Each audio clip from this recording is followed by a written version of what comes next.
for today's video again mga katropa. Ngayon meron naman tayo dito Suzuki Grand Vitara mga katropa, yung sa customer natin at naging kaibigan din natin. Dito natin siya nakilala sa Suzuki na to.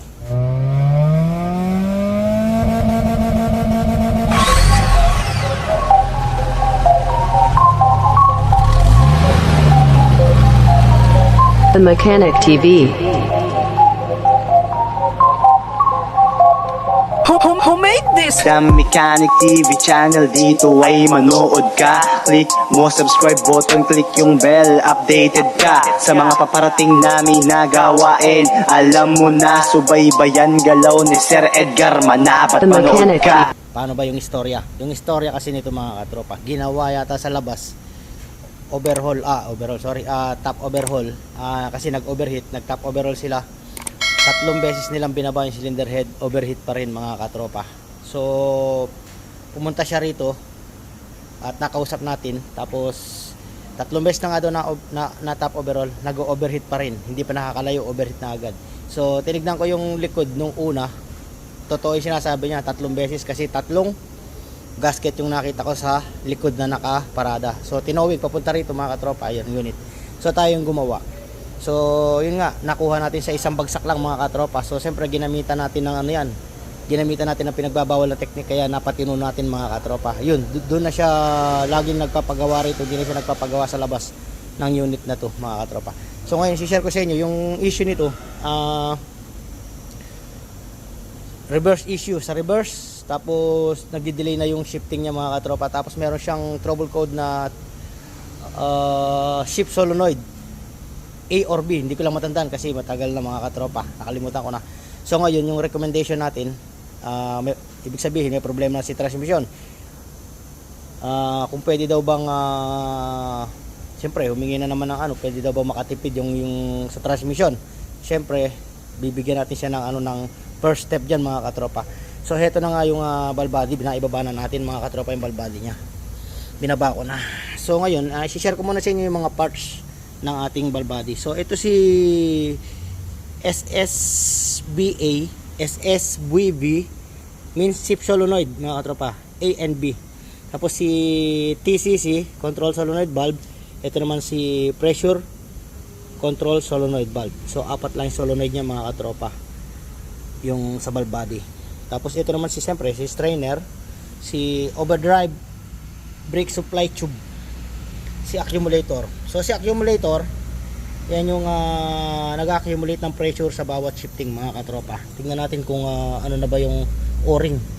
Kasi pagkapantay na, ibig sabihin maglilik na rito yan mga katropa. Yan, no? Medyo pantay na.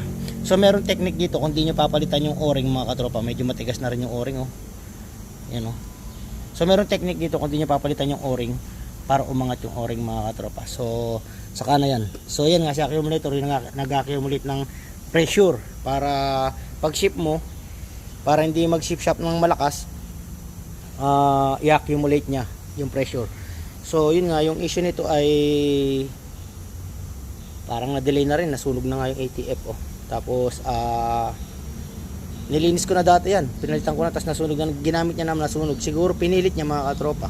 Tapos bandang huli, hindi niya na mapilit kasi nga malakas na yung shift shock sa reverse. Shift shock on reverse yung pinaka-issue niya rito mga katropa. So nagpahanap tayo ng solenoid, lahat na mga katropa. Kung meron, kung wala naman, magpapahanap tayo ng second hand na valve body mga katropa, para palitan na natin ng buo kasi kasama na yung mga solenoid. Palitan na lang natin ng buo. Bakit ko papalitan ng buo? Pwede namang i-overhaul. Pwede namang i-overhaul. Nasa sa inyo mga katropa. Yan. Kasi pagka in-overhaul natin, magpapahanap tayo ng gasket. Bibili tayo ng set. Hindi man makakuha ng set na sa valve body lang. Kailangan buong So, yun nga. Nagtitipid nga tayo sa kung i-overhaul natin yan, order pa ng set.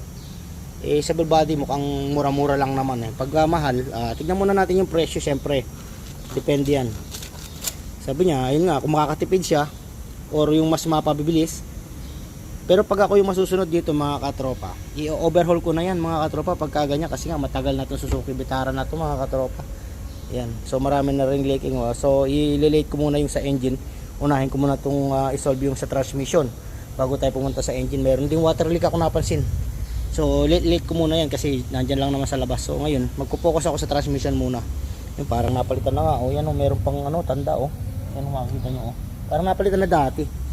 Pero hindi ako yung nagpalit. Yan, yung ginawa ko lang dati dito yung overheating, yung sinolve ko yung problema niya. Yan. So yun nga, nagpahanap tayo ng valve body or solenoid. Pero kung walang solenoid, assembling valve body second hand. Tapos ikabit natin. Yun yung mangyayari doon. Siyempre, umorder tayo ng valve body. Kapag ganun yung, pag may problemang iba yung valve body, magpapahanap uli ng valve body. So magiging double ano tayo, trabaho. Malalaman naman natin kung sa valve body o sa transmission na yung problema. Yan. Gaya nga sinabi ko, pag ako masunod dito, overhaul na. Kasi kung may budget lang din naman, overhaul ko na yan. Pero wala yatang budget. Nagre-request ng kung paano makatipid muna mga katropa. So sabi ko, try muna natin sa valve body or sa solenoid. Kung walang solenoid, valve body assembly. Second hand na lang para medyo mura. So yun lang naman mga katropa. Yung sa accumulator, medyo pantay na yung mga o-ring. Gagawa na lang natin ng magic yan mga katropa. So yun mga katropa yung issue ng ating Suzuki. Papahanap tayo ng second hand muna or solenoid or second hand na valve body para matry natin mga katropa. Yan. So nakakaawa naman kasi mga katropa. Kasi pag in-overhaul natin yan, medyo mahal. Yung parts kasi na nakita naming overhauling kit, nasa 30,000 na. Plus labor pa. Plus magkakaroon pa ng problema sa valve body, additional ulit. Hindi malaki na. So pagka yung valve body lang yung problema, medyo makakatipid siya mga katropa. Pero para sa akin, medyo may tama na rin yung mga clutch ano niyan, yung mga clutches niyan. So tignan muna natin kung makukuha natin sa valve body muna or sa solenoid mga katropa. Yan, para makatipid-tipid siya. So yun mga katropa, yung ating video ngayon about sa ating transmission, Suzuki Vitara reverse shift shock. Minsan pag mainit na wala na yung reverse. Pag mainit na, tandaan nyo, mainit na, kahit pag mainit na ayaw na mag-drive. Pag malamig, okay naman, shifting kompleto. Pag uminit na, nawawala. So, means, sa valve body na yun. Nag-o-overheat din kasi yung valve body mga katropa. Akala nyo ba, hindi nag-o-overheat yung valve body? Pag mainit na yan, mag-lose pressure na yan, lalambot yan, aluminum yan eh. Kahit sabihin nung pang merong mga bolt yan, merong place na sisingaw dyan mga katropa. So, yun mga katropa. Hanggang sa susunod na video.